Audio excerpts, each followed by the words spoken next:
Hi everyone, my name is Chelsea, aka Sunspread. Welcome back to my channel. Today we're going to be watching Lord of the Rings, Rings of Power, the trailer that was released at San Diego Comic-Con the other day. I have seen it already once, so this won't be my fresh reaction, but I've just really only seen it quickly, and I'd like to take some time to just watch it and really think about it, right?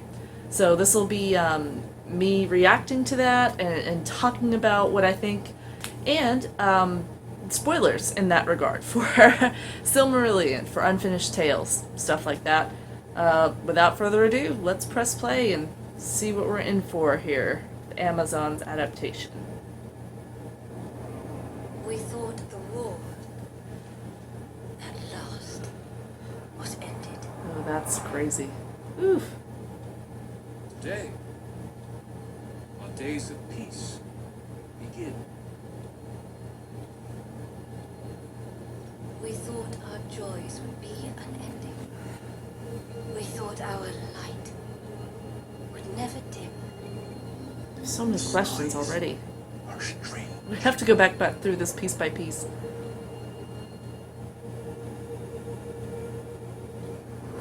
Here we go. The moment we feared. That stuff that she saw looks incredible. Evil does not sleep. The white tree, nice. It waits. See, is that supposed to be Sauron? The darkness, tempting shadow, to bury us all beneath the mountain. He has no one name, but many.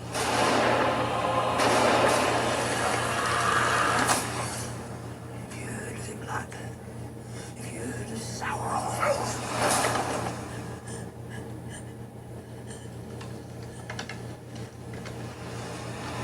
Have you heard of Sauron? Okay.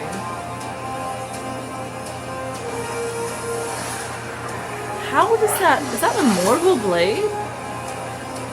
If the evil rising is left unchecked, it will take us all. Find the light, and the shadow will not find you.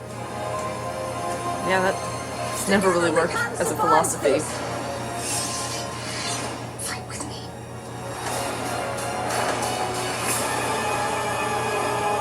Each of us must decide who we shall be.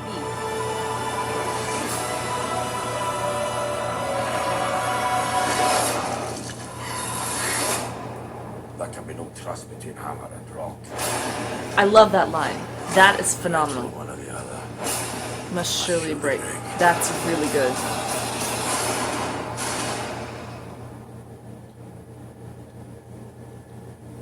Looks like... I mean, I hope that's not Anatar. Anatar was supposed to be... Well, it sounds like Anatar.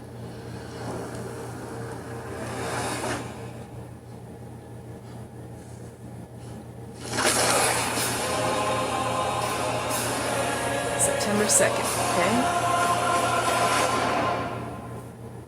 Okay. Ooh, yeah, the Balrog. Oh, I'm so glad they kept that looking like the Peter Jackson version. I'm so glad they didn't try to change it over much, because that looks... It's suitably terrifying, right, as it is. Alright. I think my favorite thing about this trailer is the dwarves. I've not had a lot of negative things to say about the dwarves since the beginning of all this, except perhaps that the women don't have beards, right? That's just a Tolkien fandom hang-up with hair, right? I mean, I have a vision based on Tolkien of what dwarves and elves look like, and it really bothers me when the hair isn't right. Because to me, that's part of their racial identity, their culture, the way they express themselves as a culture. Hair was a big deal, you know? But aside from all of that stuff, the dwarves in this trailer are great. They speak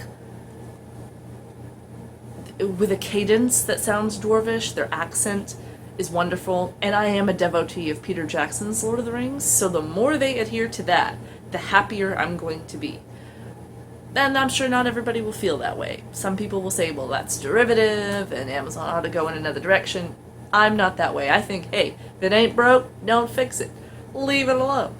And I love the dwarves. I think that, yeah, they just sound suitably dwarvish. Like they're paranoid about other races. They're a little, unnerved by some of the goings on of other races' motives, particularly elves. Let's just be honest. The hammer and the rock metaphor, that's great. Okay, so right off the bat, I love that.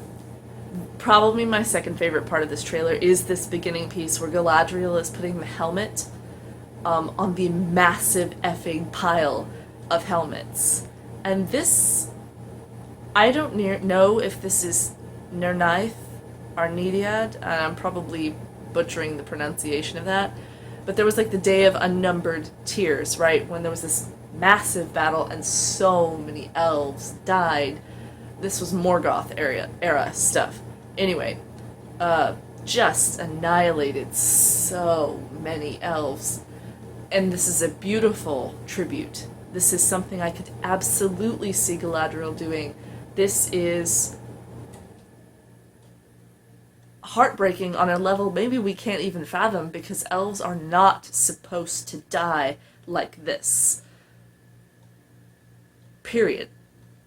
And their history is full of these just horrific, tragic events, and this is part of that. And of course, eventually, her brother Finrod dies as well, which is also part of this trailer, which is also perfect. This is Galadriel behaving like the Galadriel we know. Perhaps younger, perhaps different, but many other snippets of her in this trailer. Flying to war upon a steed, a war steed, the sword, the whole warrior princess Galadriel thing.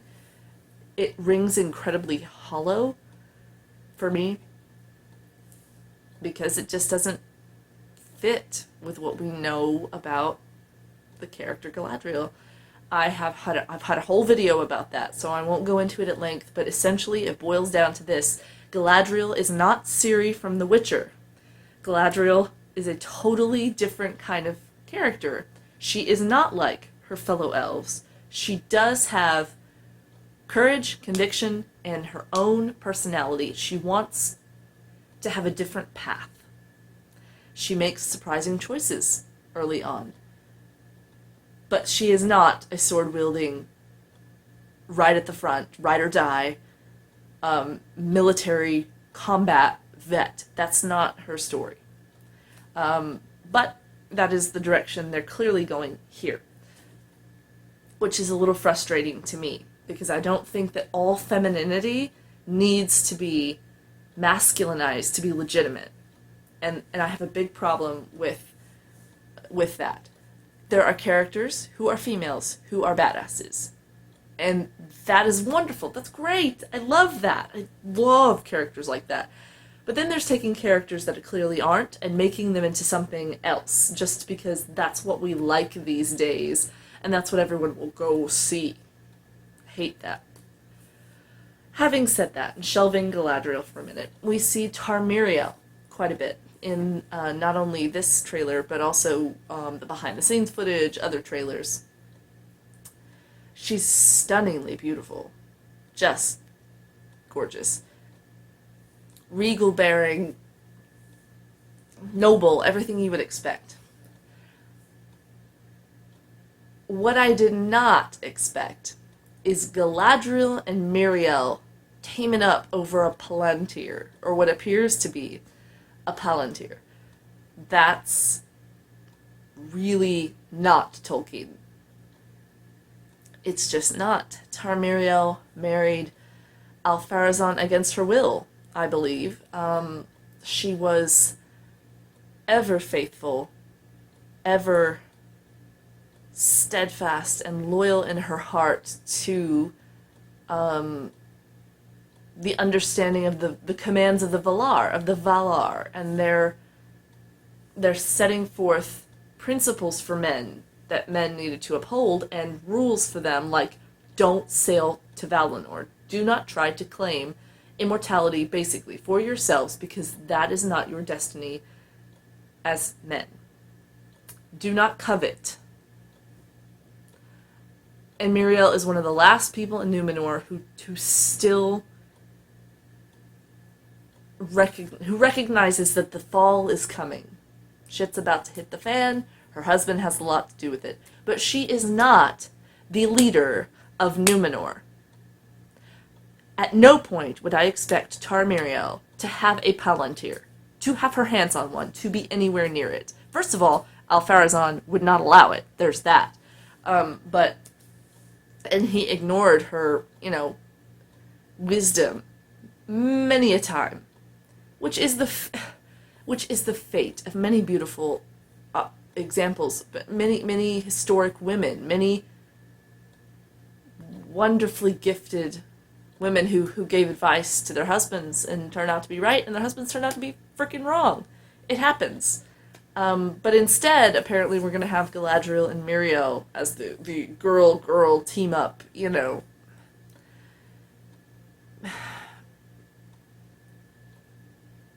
because they can, I guess. Anyway, that's fine. I'm going to play a little bit more of this here. I'm going to go back through it, but I'm not great at video editing, so I don't know if I'll be able to cross-reference all this, but I'm just going to skip through here and look at some things that I might have missed talking about. Oh, that's right.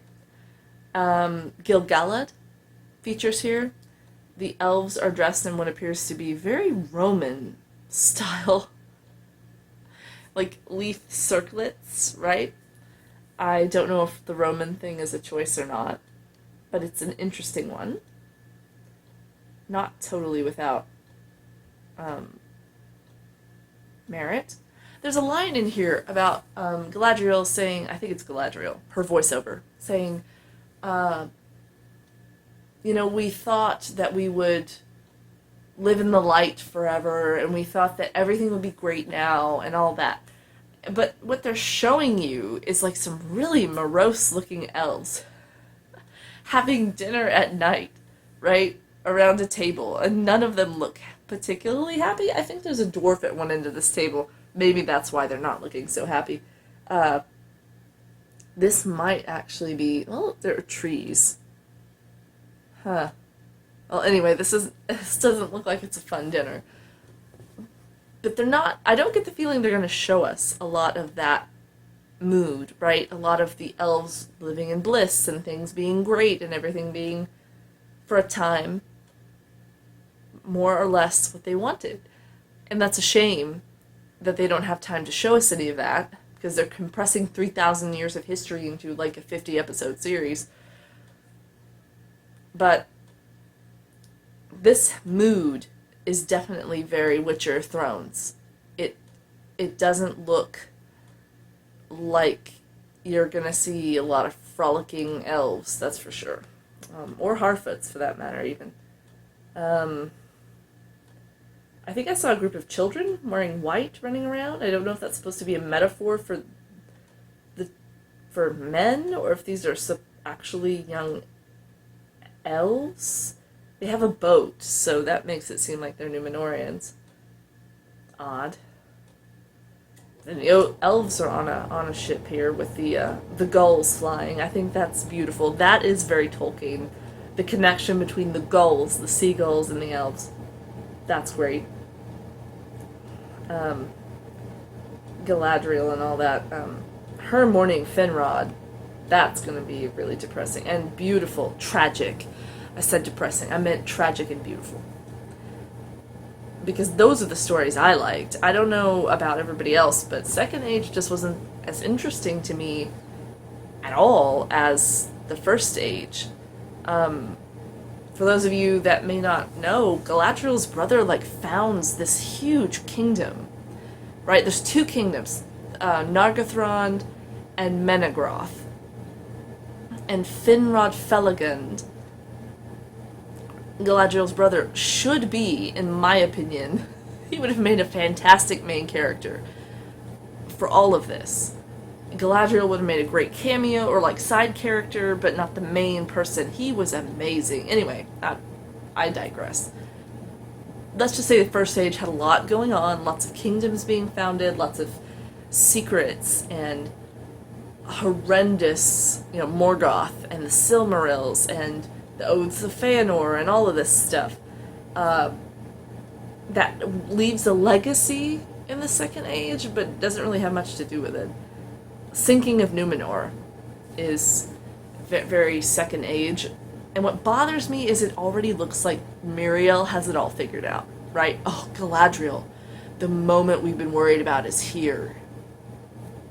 Well, if you already knew Sauron was coming or something like that, why didn't y'all actually do something about it? I don't know. I hate that. That they should be playing closer to the lore. It would make more sense. That's all. This dude may or may not be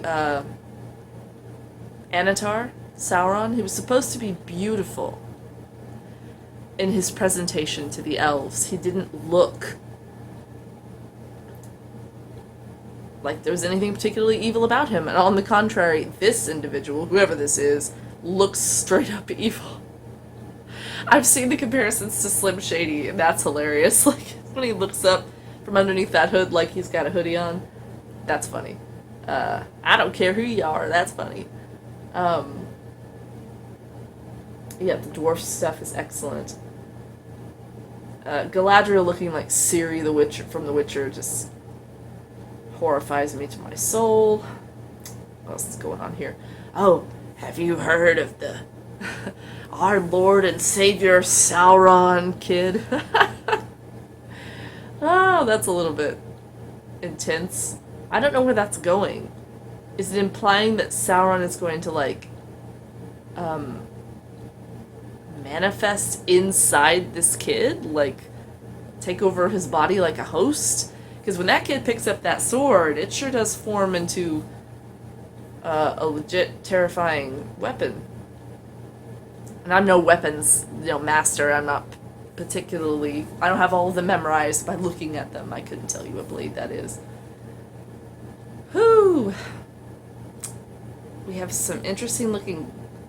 Okay, oh, I did see something. All those elves in a circle that are drawing their swords, like one after the other.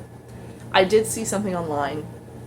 Someone posited that that might be the Oath of Feanor from the First Age, where they all pull out their swords and all the sons of Feanor swear that they will chase the Silmarils and reclaim them from whoever has them until the end of, like, time, until they die, basically. What that has to do with the Second Age, I have no idea. I mean, at least what they're showing here. I don't know. Some kind of rock slide, Miriel holding a baby. There's this romance, apparently, between an elf and a dwarf. Oh, sorry, not an elf and a dwarf. Flashback to The Hobbit. Sorry. Not an elf and a dwarf. An elf and a human. I guess because they couldn't do Beren and Luthien. They don't have the rights. They decided to do this instead. Whatever. Not that interesting. I don't know what those things are lumbering through the forest, but that looks suitably terrifying. Some kind of sea monster as Galadriel swims away from it. Galadriel sure does have an interesting life, right?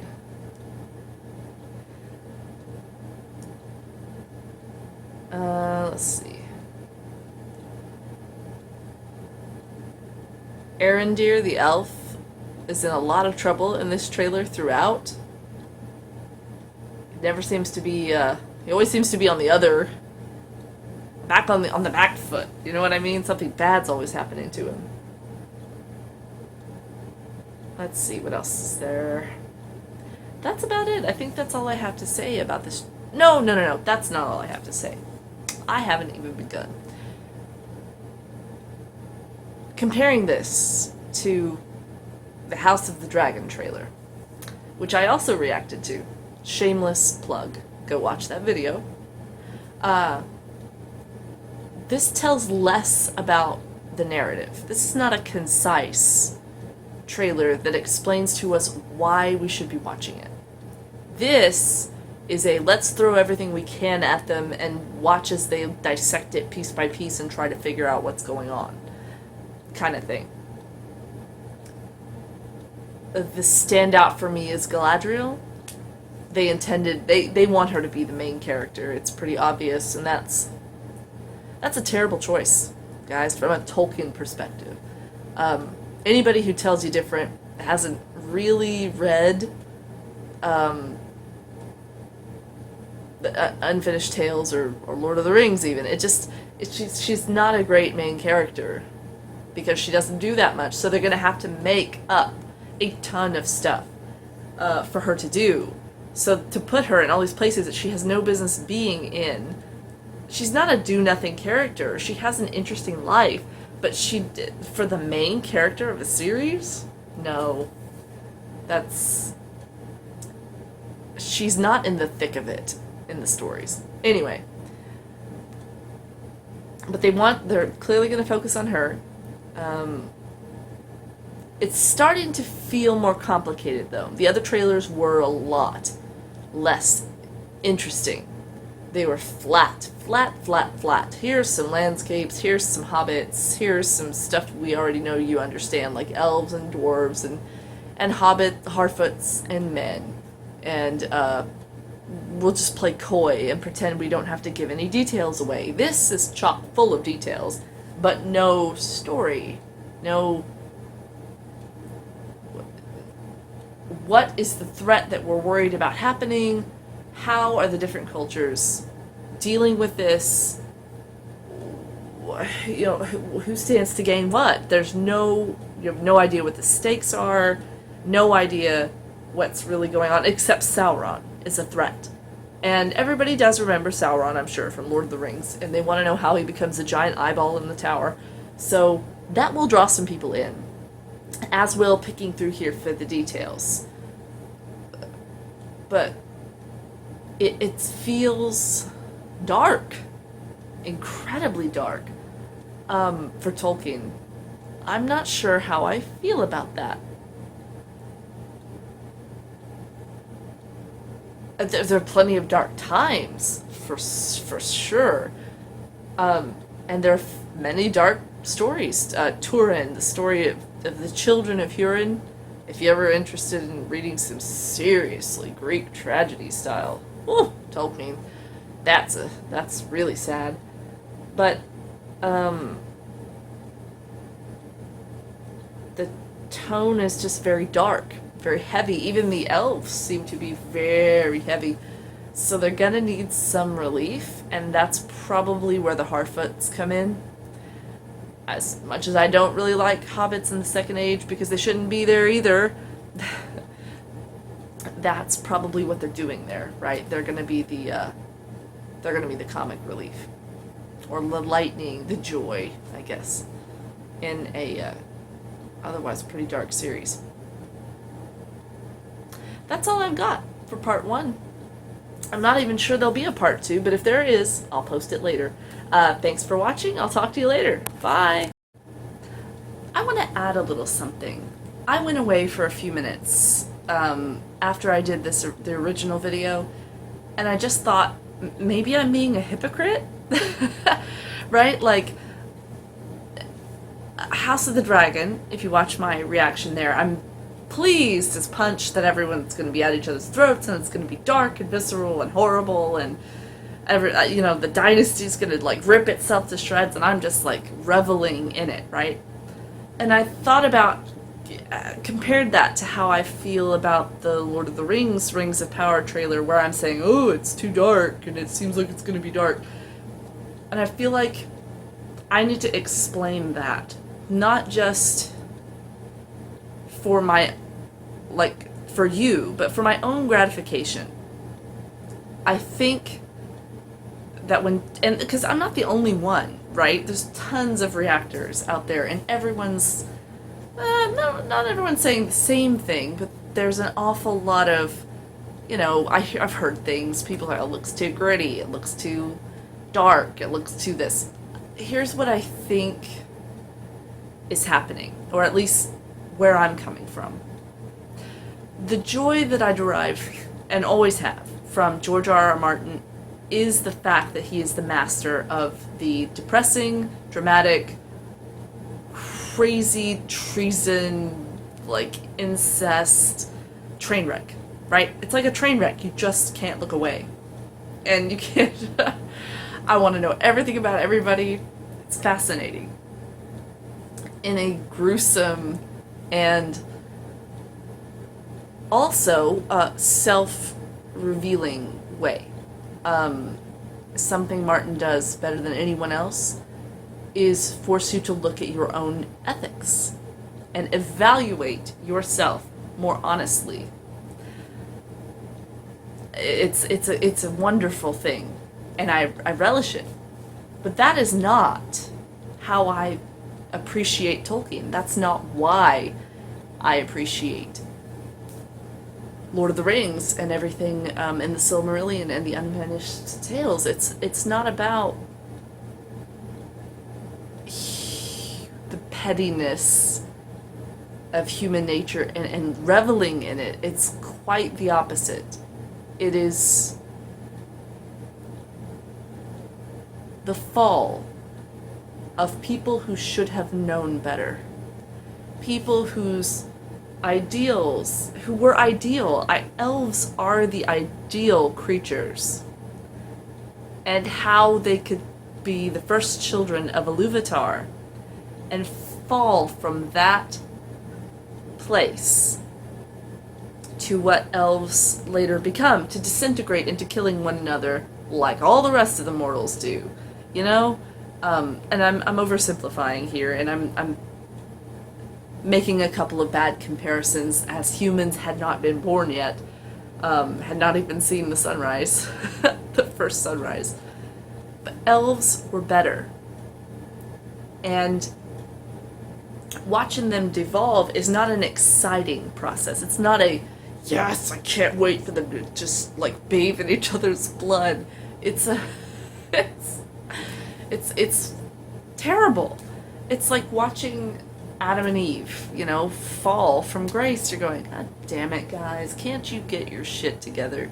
God damn it, Pharazôn. Oh, son of a bitch, you guys had a kingdom, and, the Númenóreans, you had everything you could want. You had all this life, and you had these long lifespans. You still weren't happy. You had to have what the elves had. And the elves couldn't be happy. They had to, chase after these damn jewels to the ends of the earth. And then blame dwarfs for being greedy. Like, but it's not funny when you're reading it. It's intense. It is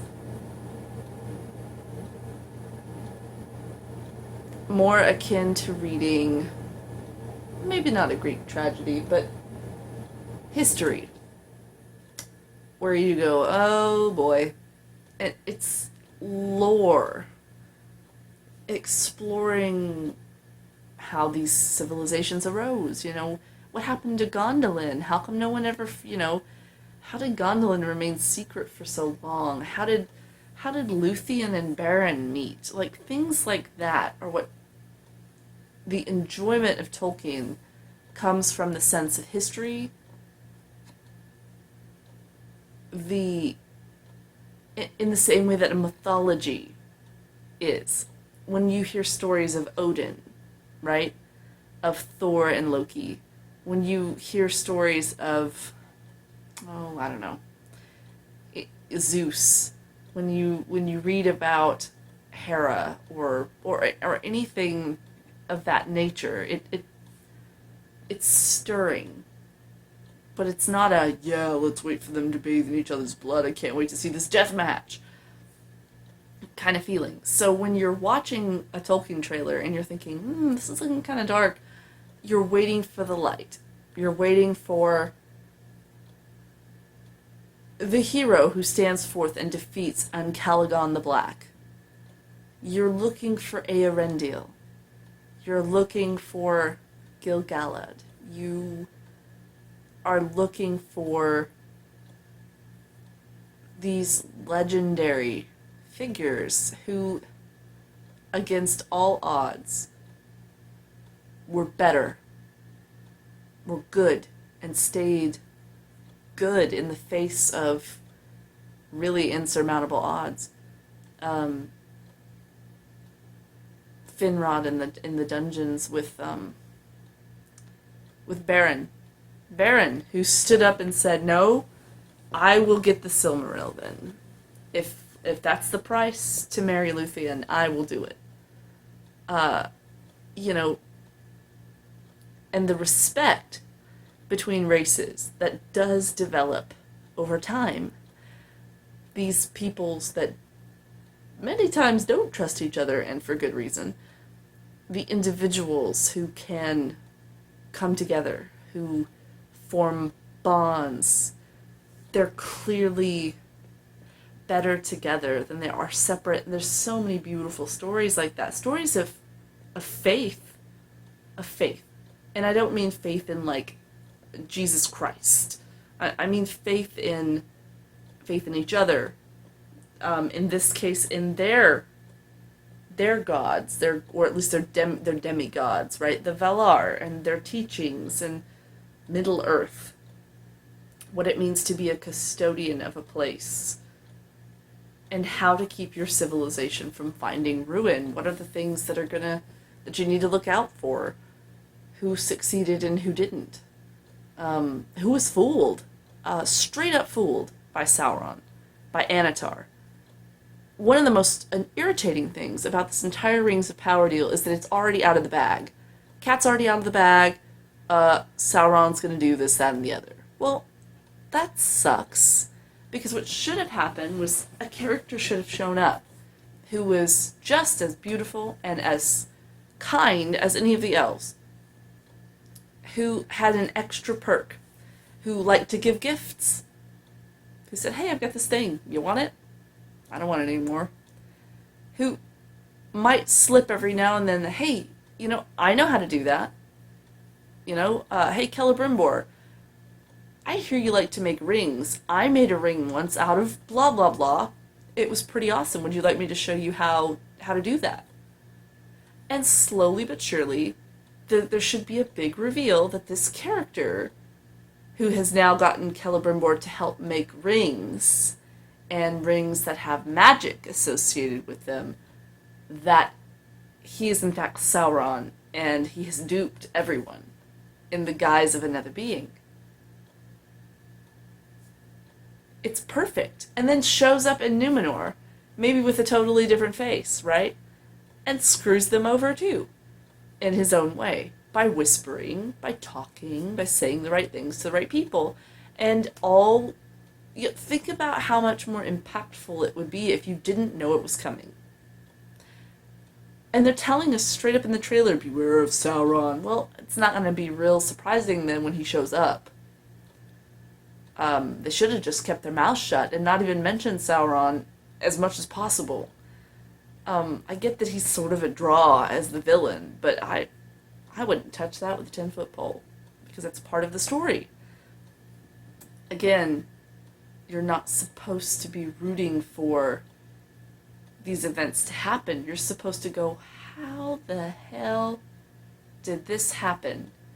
And go, oh man, oh, that sucks. They were so close. And rejoice in the figures who said, wait a minute, like Galadriel, the big claim to fame for Galadriel, in all the books, in all the stories, is the same thing. It is, I don't like that guy. I don't know why. I don't know why I don't like him. There's something about him that's off, and I just don't trust him. And it turns out that guy is Anatar, and she was absolutely right. That he was screwing them over the entire time.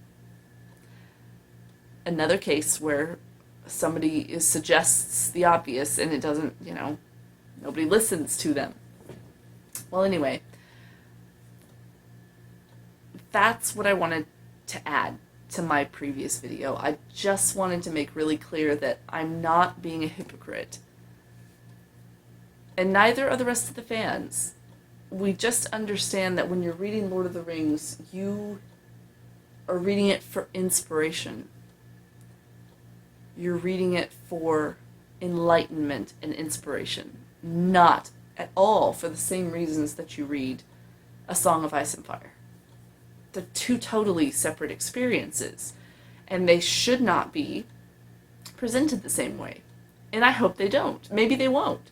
But that's when you hear people saying, oh, it's going to be so dark and it looks so depressing, because Tolkien had a lot of depressing stories,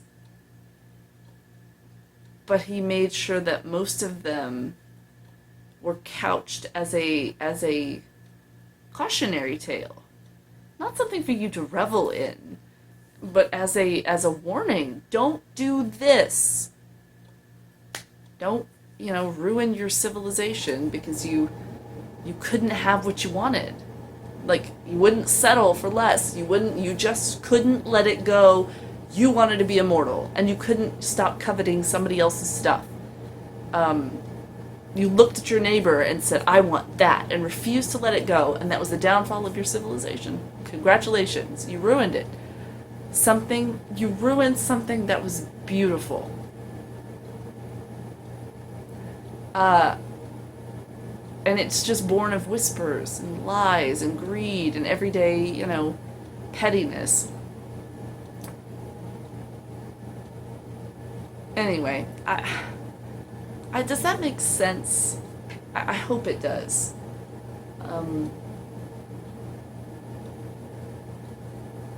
It's the beacons of hope that you're looking for. And that's not what they're showing us. They're not showing us the beacons of hope. They're showing us, very clearly that all of this world this is all gonna go to crap. And even Tarmiriel acts like she already knows it. This is all gonna go to crap. Well, that's not... You shouldn't know that walking into this series. That shouldn't be at the top of the list of things you already know. It should be a shock. That should be a surprise. Oh my God, are you serious? These people who had this set of noble ideas came to this ruin? Wow. That's the feeling that you should have. And that's not what they're doing. So that means that they're taking a different approach. Definitely. I hope it works out. And I hope they remember that Tolkien fans are in it for those pieces of light, right? Not just the darkness. Not to revel in it. Anyway. Alright, that's it. That was my addendum. Hope it was worth it. Bye!